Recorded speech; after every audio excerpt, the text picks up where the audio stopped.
Yaşasın sarışın güne genleşe biraz daha da yurdu saf şaharda genleşe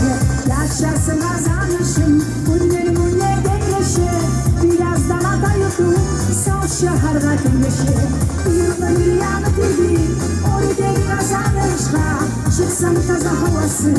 doyup ağlamadın aşka Yurda bir yanı dedi orada kazanışka çıksam taza havası doyup ağlamadın aşka